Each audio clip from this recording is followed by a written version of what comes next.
بسم اللہ الرحمن الرحیم۔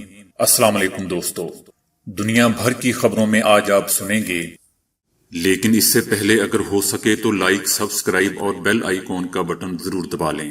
شکریہ۔ حکومت کو کسانوں کی بات سننی ہوگی، راہل گاندھی۔ چائنا 2028 تک دنیا کی سب سے بڑی معیشت بن جائے گا، رپورٹ۔ صدر ٹرمپ کے بل پر دستخط نہ کرنے سے لاکھوں افراد کو مشکل۔ جہاز نے جانا کہیں اور تھا، چلا کہیں اور گیا۔ کسانوں نے بھارتی جنتا پارٹی کے رہنماؤں کا گھیراؤ کر لیا۔ اسرائیل کو تسلیم کرنے کے بدلے اب انڈونیشیا کو اربوں ڈالرز کا لالچ دیا جانے لگا۔ وہ ویڈیو گیم جو دنیا کی تاریخ کی معروف ترین گیم بن گئی، لیکن آپ کو اس کے بارے میں معلوم نہیں۔ اب میں اکیلا رہ گیا ہوں، صدر ٹرمپ۔ 47 سال ہو گئے شادی کو، مگر کبھی بیوی کی شکل نہیں دیکھی۔ پی ڈی ایم آرمی سے کہہ رہی ہے کہ حکومت گرا دو ورنہ آرمی چیف کو ہٹا دو، وزیر اعظم عمران خان۔ غیر محسوس کردار آج سب کو نظر آ رہے ہیں، مریم نواز۔ مولانا فضل الرحمان بند گلی میں پھنس چکے ہیں اور نیب سے بچنے کے لیے ڈرامے کر رہے ہیں، مولانا شجاع ملک۔ تو آئیے چلتے ہیں اب خبروں کی تفصیل کی جانب۔ بھارت میں اپوزیشن جماعت کانگریس کے سابق صدر راہل گاندھی نے کہا ہے کہ زرعی قوانین کے خلاف کسان تقریباً ایک ماہ سے احتجاج اور مظاہرے کر رہے ہیں اور ان کی تحریک کو بھٹکانے کی کوشش کی جا رہی ہے، لیکن حکومت کو یہ سمجھنا چاہیے کہ وہ اس وقت تک واپس نہیں آئیں گے جب تک کسانوں کی بات نہ سنی جائے۔ کانگریس کے رہنما نے ایک ویڈیو بھی پوسٹ کی ہے جس میں کسان کہہ رہے ہیں کہ حکومت کو ان کی بات سننی ہوگی اور جب تک ان کے مطالبات نہیں مانے جاتے تب تک تحریک ختم نہیں ہوگی۔ کانگریس کے محکمہ مواصلات کے سربراہ رندیپ سنگھ سرجیوالا نے کہا ہے کہ وزیر اعظم نریندر مودی کا کسانوں کو 18,000 کروڑ روپے منتقل کرنے کا اعلان کاشتکاری مخالف تینوں کالے قوانین کو نافذ کرنے کا داغ دھونے کی ناکام کوشش ہے۔ انہوں نے وزیر اعظم نریندر مودی کے اس اعلان کو کسان مخالف قوانین سے پیدا خدشے کو کم کرنے کی کوشش بتاتے ہوئے کہا کہ اس حکومت نے اب تک جو بھی کسان مخالف کام کیے ہیں اس کا انہیں جواب دینا پڑے گا۔ کورونا کی وبا اور اس کے نتیجے میں چائنا کی معاشی حکمت عملی اسے امریکہ کو پیچھے چھوڑ کر دنیا کی سب سے بڑی معیشت بننے میں معاون ثابت ہوگی۔ ایک برطانوی تھنک ٹینک کی تازہ رپورٹ کے مطابق چائنا 2028 تک اس وقت دنیا کی سب سے بڑی معیشت امریکہ کو پیچھے چھوڑ دے گا۔ اس سے پہلے یہ اندازہ 2033 کا تھا۔ برطانوی think tank the centre for economics and business research کی طرف سے جاری کردہ سالانہ رپورٹ کے مطابق ہماری توقع ہے کہ امریکہ کا عالمی جی ڈی پی میں حصہ 2021 کے بعد سے کم ہوتا جائے گا اور نتیجتاً اس ملک کی جگہ چائنا دنیا کی سب سے بڑی معیشت بن جائے گا۔ رپورٹ میں مزید کہا گیا ہے کہ ہماری توقع ہے کہ ایسا 2028 میں ہو جائے گا۔ رپورٹ میں چائنا کی وبا سے مہارت کے ساتھ نمٹنے کی تعریف کی گئی ہے، جہاں انتہائی آغاز میں ہی لاگو کیا گیا لاک ڈاؤن کورونا سے متاثر ہونے والوں کی تعداد کو قابو میں رکھنے میں معاون رہا تھا۔ رپورٹ میں مزید کہا گیا ہے کہ امریکہ بھی وبا کے خاتمے کے بعد معاشی اعتبار سے بہت بہتری آئے گی، تاہم اس کے بعد اس کی معیشت میں نمو کی شرح سست ہو کر 1.9% سے 1.6% تک محدود ہو جائے گی۔ رپورٹ میں جاپان کے بارے میں یہی اندازہ لگایا گیا ہے کہ 2030 کی دہائی کے شروع تک بدستور دنیا کی تیسری بڑی معیشت رہے گا، جس کے بعد بھارت یہ جگہ لے سکتا ہے، جبکہ جرمنی جو اس وقت چوتھی سب سے بڑی معیشت ہے وہ 5ویں پوزیشن پر چلا جائے گا۔ بھارت اس وقت دنیا کی 6ٹھی بڑی معیشت ہے، جبکہ دوستوں گزشتہ برس کے اعداد و شمار کے مطابق پاکستان دنیا کی 40ویں بڑی معیشت ہے۔ امریکی صدر ٹرمپ کی جانب سے کورونا کی وبا سے متعلق امدادی اخراجاتی بل پر دستخط سے انکار کی وجہ سے لاکھوں امریکی شہریوں کی بے روزگاری مراعات خطرے میں پڑ گئی ہیں۔ امریکی قانون سازوں نے وبائی صورتحال سے نمٹنے کے لیے $2.3 بلین کے ایک امدادی پیکج کی منظوری دی تھی۔ اس بل کے تحت کورونا ریلیف سمیت وبا کی وجہ سے بے روزگار ہونے والے افراد اور متاثر ہونے والے کاروباروں کے لیے 892 ارب ڈالر رکھے گئے تھے۔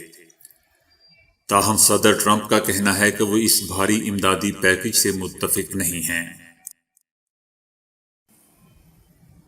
نیپال کی ایک ایئر لائن نے سنگین غلطی کرتے ہوئے پرواز دوسرے شہر میں اتار دی۔ جہاز میں 66 مسافر سوار تھے۔ کپتان نے فلائٹ چناگ پور کی بجائے پوکھارا شہر میں اتار دی۔ مسافر بے فکر ہو کر جہاز سے باہر آئے تو نیا شہر دیکھ کر حیران رہ گئے۔ انہوں نے جب معلومات کی تو پتہ چلا کہ فلائٹ پوکھارا شہر میں اتری ہے۔ پرواز کھٹمنڈو کے انٹرنیشنل ایئرپورٹ سے شمالی مغربی شہر پوکھارا کے لیے روانہ ہوئی تھی، مگر کپتان نے اسے جنوب کی طرف موڑ دیا۔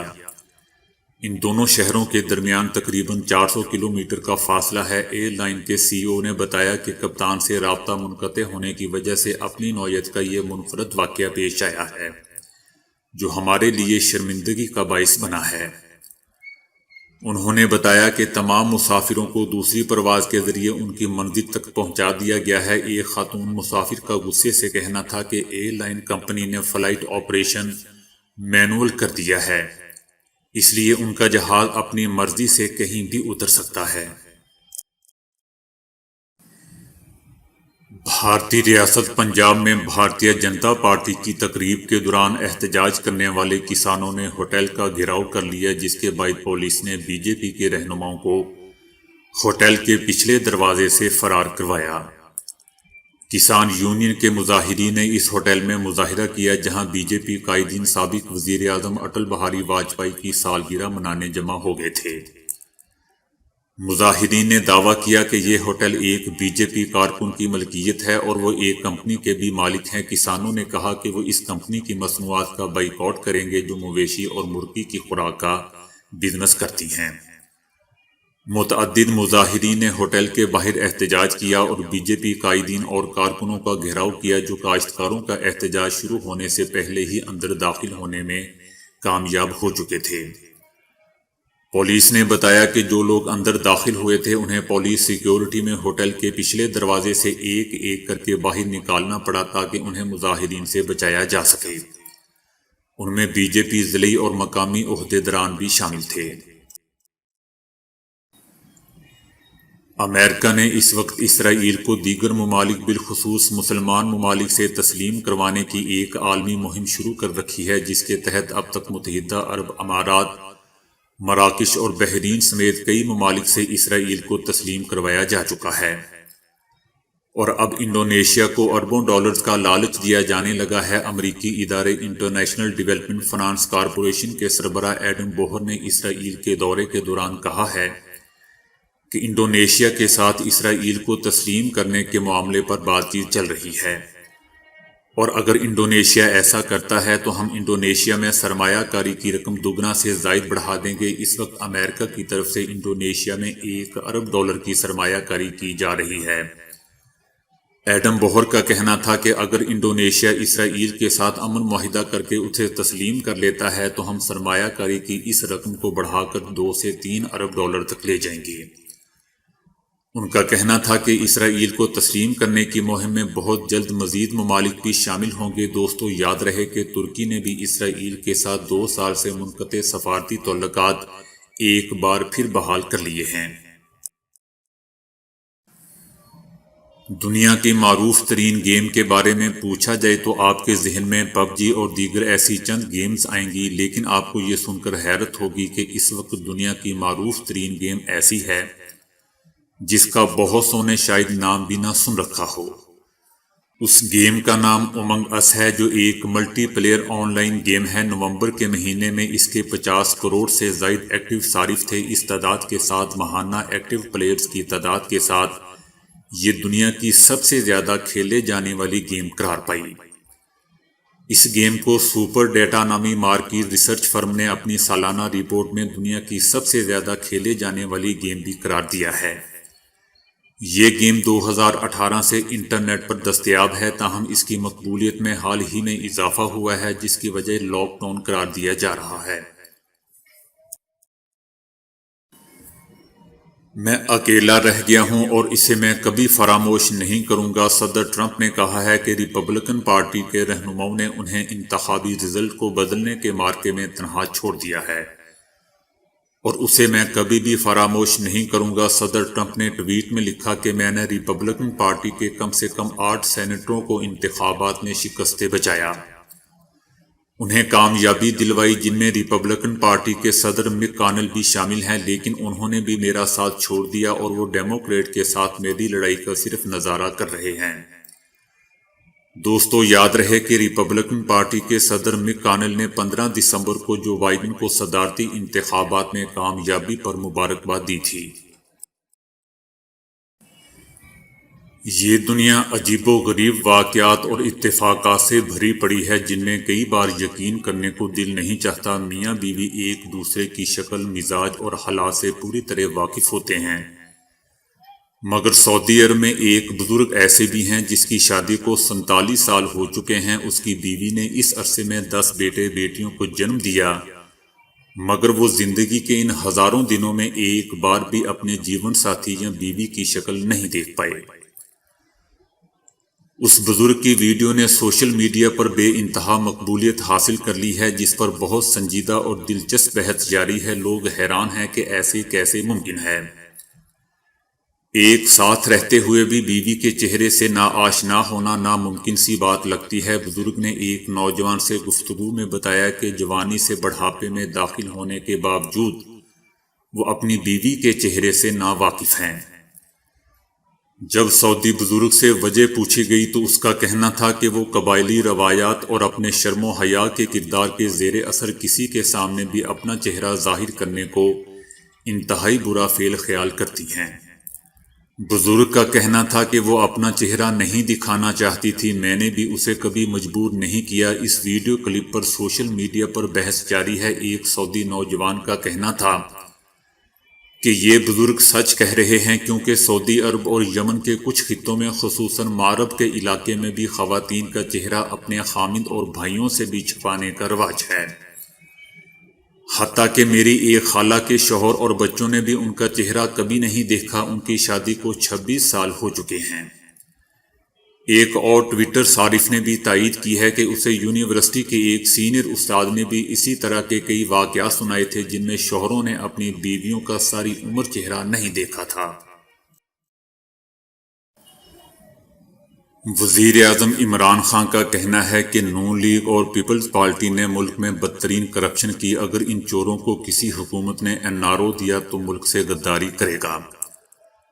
وزیر اعظم عمران خان کا کہنا تھا کہ لوگ سمجھتے ہیں کہ بٹن آن کرو تو تبدیلی آ جائے گی، تبدیلی پہلے دماغ میں پھر زمین پر آتی ہے۔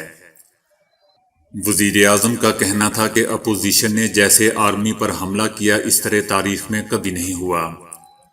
پاک آرمی کے خلاف وہ زبان استعمال کی جا رہی ہے جو ملک دشمن کرتا ہے۔ جنرل پرویز مشرف پر اس لیے تنقید ہوتی تھی کیونکہ وہ حکومت میں آگے تھے، وہ سیاستدان اور ملک کے سربراہ تھے۔ عمران خان نے کہا کہ اپوزیشن اداروں کے خلاف بھارت کی زبان استعمال کر رہی ہے۔ بھارت پاکستانی آرمی کو کمزور کرنا چاہتا ہے اور اپوزیشن بھی ISI چیف اور آرمی چیف کو ٹارگٹ کر رہی ہے۔ اگر الیکشن میں دھاندلی ہوئی ہے تو کیا اپوزیشن الیکشن کمیشن کے پاس گئی؟ اپوزیشن نے نہ کوئی ثبوت دیے، نہ کسی کے پاس گئے اور اداروں پر بولنا شروع ہو گئے۔ فضل الرحمان نے خود فیصلہ کر دیا کہ میں صادق اور امین ہوں، کسی کو جواب دے نہیں، ان کا صرف ایک ہی مطالبہ ہے کہ NRO ان کو دے دیا جائے۔ مریم نواز اور بلاول زرداری NRO کے لیے جلسے کر رہے ہیں، ان سے کوئی پوچھے آپ کا تجربہ کیا ہے، آپ نے زندگی میں کیا کیا ہے؟ انہوں نے زندگی میں 1 گھنٹہ بھی کام نہیں کیا اور چلے ہیں ملک چلانے۔ ان دونوں کے باپ پاکستان کے کرپٹ ترین انسان ہیں۔ عمران خان نے کہا کہ یہ لوگ ملک میں انتشار پھیلانے کی کوشش کر رہے ہیں، آرمی سے کہہ رہے ہیں کہ منتخب حکومت کو گرا دیں۔ آرمی کو کہتے ہیں کہ حکومت نہیں گراتے تو اپنے سربراہ کو نکال دیں۔ خود کو جمہوری کہتے ہیں اور حکومت کو گرانے کا مطالبہ کر رہے ہیں۔ یہ لوگ مجھے کسی بھی طرح بلیک میل نہیں کر سکتے۔ اگر ان چوروں کو کسی حکومت نے NRO دے دیا تو ملک سے بہت بڑی غداری ہوگی۔ مریم نواز نے کہا ہے کہ شہباز شریف نون لیگ اور نواز شریف سے وفادار نہ ہوتے تو آج وزیر اعظم ہوتے۔ بلاول بھٹو اور میں میثاق جمہوریت کو آگے لے کر چلیں گے۔ پاکستان سے متعلق کچھ چیزیں ایسی ہیں جس پر ہم اکٹھے ہیں۔ پاکستان میں تقسیم بہت بڑھ گئی ہے۔ مریم نواز نے کہا کہ ہمیں کئی بار مذاکرات کی پیشکش ہوئی لیکن نواز شریف اٹل فیصلہ کر چکے ہیں، جعلی حکومت سے کوئی مذاکرات نہیں ہوں گے اور پی ڈی ایم سے حکومت کو این آر او نہیں ملے گا۔ شہباز شریف اپنے بھائی اور پارٹی سے بہت زیادہ وفادار ہیں۔ اگر وہ وفادار نہ ہوتے اور دھوکہ دیتے تو اس نالائق کو وزیر اعظم بنانے کی ضرورت نہ پڑتی، بلکہ آج وہ وزیر اعظم ہوتے۔ جے یو آئی کو توڑنے کی کوشش پر بیک فائر ہوا ہے۔ خام خیالی ہے کہ نون لیگ کے لوگ توڑ لیے جائیں گے۔ سیاسی جماعتوں کے سینئر رہنماؤں کو توڑنے کی کوشش کی جا رہی ہے۔ پیچھے بیٹھے غیر محسوس کردار آج سب کو نظر آ رہے ہیں۔ جمعیت علماء اسلام فضل الرحمان گروپ سے خارج کیے گئے رہنما حافظ حسین احمد کا کہنا ہے کہ پارٹی دستور کی ہم نے نہیں بلکہ مولانا فضل الرحمان نے خلاف ورزی کی ہے۔ ہماری اپنی ساتھیوں سے مشاورت جاری ہے اور ہم کہیں نہیں جا رہے بلکہ لوگ ہمارے پاس آ رہے ہیں۔ حافظ حسین احمد کا کہنا تھا کہ ہم مولانا فضل الرحمان سے پہلے جمعیت میں شامل ہوئے اور مولانا محمد خان شیرانی پارٹی کے بانی اراکین میں سے ہیں۔ ان کا کہنا تھا کہ ہمارا جمعیت علماء اسلام فضل الرحمان سے نہیں، جمعیت علماء اسلام پاکستان سے تعلق ہے۔ پارٹی دستور کی خلاف ورزی ہم نے نہیں، مولانا فضل الرحمان نے کی ہے۔ مولانا شجاع ملک کا کہنا تھا کہ مولانا فضل الرحمان کو قوم کی نہیں اپنی ذات کی فکر ہے۔ مولانا بند گلی میں پھنس چکے ہیں اور نیب سے بچنے کے لیے ڈرامے کر رہے ہیں۔ اگر ان کا دامن صاف ہے تو نیب کے سامنے پیش ہوں۔ مولانا شجاع ملک کا مزید کہنا تھا کہ مولانا فضل الرحمان نے اپنی کرپشن چھپانے کے لیے پوری جماعت کو یرغمال بنایا ہوا ہے۔ مولانا شجاع ملک کا مزید کہنا تھا کہ پی ڈی ایم میں شامل کسی جماعت میں جمہوریت نہیں اور نہ ہی یہ سب ایک پیج پر ہیں۔ ان جماعتوں میں جمہوریت نہیں بلکہ بادشاہت ہے اور یہ سب مل کر حکومت نہیں گرا سکتے۔ اداروں کے سامنے دھرنوں کی باتیں بچگانا ہیں۔ تو دوستو آج کے لیے اتنا ہی۔ ویڈیو کو لائک اور شیئر کرنے کا بہت بہت شکریہ۔